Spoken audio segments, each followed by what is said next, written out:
Mr. Geir Pedersen, United Nations Special Envoy to Syria, welcome to Al-Arabiya. Thank you so much. Really a pleasure being here with you. Thank you, sir. I would like to, first of all, to say congratulations are in order and for forming the Constitutional Committee, and we wish you all the very best of luck in your endeavors. I'd like to start to asking you, how far did you have to go to agree to the procedures and the rules governing the work of this committees? I thought when I started in January that we wanted to deal with the names and the rules of procedure as a package. And I believe we have had great success when it comes to working out acceptable rules of procedure for the government in Damascus and the opposition SNC. And what we wanted to achieve with this was that it could create a good platform for the committee when it meets in Geneva, so that it has an agreed reference, so it doesn't need to spend unnecessary time on discussing this, that this is already packaged.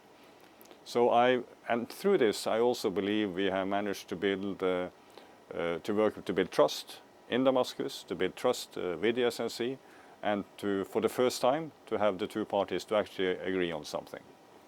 We understand that to pass an amendment of the Constitution or to change the Constitution, you will need 75% of the vote. Now you have 150 members, 3 groups, 50 each, opposition, government, and the United Nations group.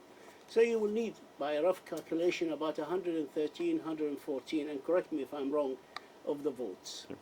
Now, that means one group of 50, say the government group or the opposition group, can have a veto on any amendment, which is a daunting idea.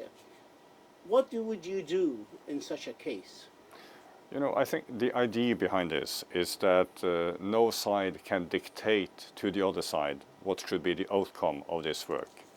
We need to strive towards consensus, and that the work of the committee itself could be part of the work of trying to build confidence and trust inside of the Syrian society.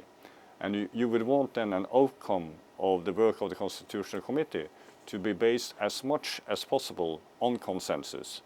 Then, if it's necessary, there will be votes, and then, as you rightly stated, it would require a majority of 75%. But this should be seen as an invitation to the committee to work to try to form consensus, and as I said, to heal the wounds, and to work seriously, and to meet, and this is extremely important, it needs to meet, of course, the aspirations of the Syrian people for how their future shall be. And this is basically the simple but extremely important task of the Constitutional Committee. But you must agree with me when I say the trust between the parties is not there yet. And we understand that you are in charge of this process, let's say the facilitator of this process, but you have a wide mandate according to the rules and regulations of the work of the Constitution. In case of a stalemate, are you prepared to use the powers that entrusted in you? My hope, of course, is that this will be an opportunity for the Syrians participating in the Constitutional Committee to work seriously on moving forward to form a new constitution for Syria, or to have a constitutional reform in Syria. And then we have agreed, as you rightly indicated, that if it is necessary, it's of course up to the Syrian parties to ask for our advice, but this will be a process led by the Syrians.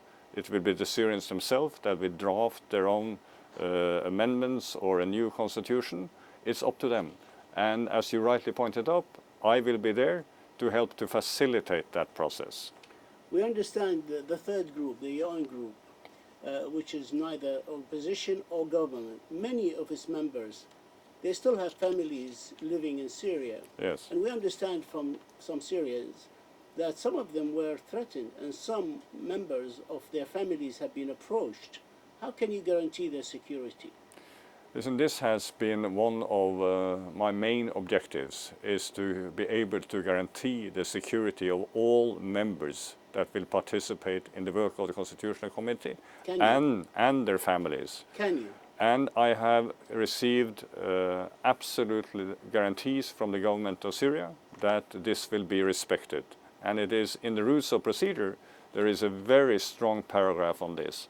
And this, of course, I have also discussed with the so-called Astana guarantors, with Russia, with Iran, and with Turkey, and also with the broader international community. And I can assure you that if we see that this promise is violated, we will bring it up immediately. It's widely believed that the Syrian government and the opposition came to the table and accepted to work on the Constitutional Committee because of international pressure. And in the Syrian government case, it was Russian pressure. How can you maintain the world attention and world support to your work and continuous pressure on the parties to perform? I think I would put it a little bit different. I would emphasize that this is something that, as I said, for the first time, actually the Syrian government and the opposition SNC has agreed upon. And in that process, I usually say the star has aligned. And we have seen that it has been supported by the regional actors and by the international community. You are absolutely right to point out that the government in Damascus is of course friendly with Syria, with Russia and with Iran, and I have received full support both from Russia and Iran. I also have received support from Turkey. I have received support from Saudi Arabia, from Jordan, from Egypt, from the United States, and from others. And this is important to remember. But of course, none of them has dictated anything to happen. This, in the end, was the decision of the government in Damascus and the opposition SNC. We understand the opposition wants a new constitution, while the government wants to have amendments. Now, the opposition is saying, yes, we have to have at least 30 amendments on the constitution to be accepted. In your mind, are we going to have a new constitution, or are we going to have just amendments? We know the position of the two parties. Luckily enough, it's not up to me to decide. This is for the Syrian themselves to decide. But of course, we know from experiences with other works on constitutions that sometimes amendments means a new constitution. Can we expect the committee to start working full steam ahead in October, of course, with the reference of 2254 and the famous 12 points? Indeed. I think I can tell your viewers that we hope to be able to start before the end of October. And we will indeed, it's part of the rules of procedure, a reference to the so-called 12 points that you now mentioned. Let us say the Constitutional Committee succeeded in writing the Constitution. Where do we go from here? A referendum on the Constitution? It says that it should be approved by popular approval. And we will then, hopefully when we have an agreement on this, then we will decide on the practicalities on how we are going to move forward. You know better than anybody else that there's a presidential election taking place in Syria in June of 2021. Does that create extra pressure, let's say incentive, for you and for the committee to perform, and we have a constitutional committee, say in 6 months, like the 2254 stipulated, so that you are ready for the elections of the president of Syria? Listen, I'm hopeful that we will start to see serious work within the Constitutional Committee. It will obviously take time, you have alluded to it, to build trust, to start working on the different paragraphs on this. At this stage, I will not prejudge how long it will take or not take. But let me just add one thing. What is extremely important is, of course, that the work of the Constitutional Committee is just one element of the political process. We need also, so I will not sit and wait for the Constitutional Committee to finish its work. I will, in parallel with the Constitutional Committee, be working on hopefully confidence-building measures to see that there are changes happening on the ground in Syria, that hopefully we can establish a nationwide ceasefire so it can bring stability to Idlib, to the situation in the northeast, and obviously now also with increased problems in the southwest. So all of this needs to be seen as going together.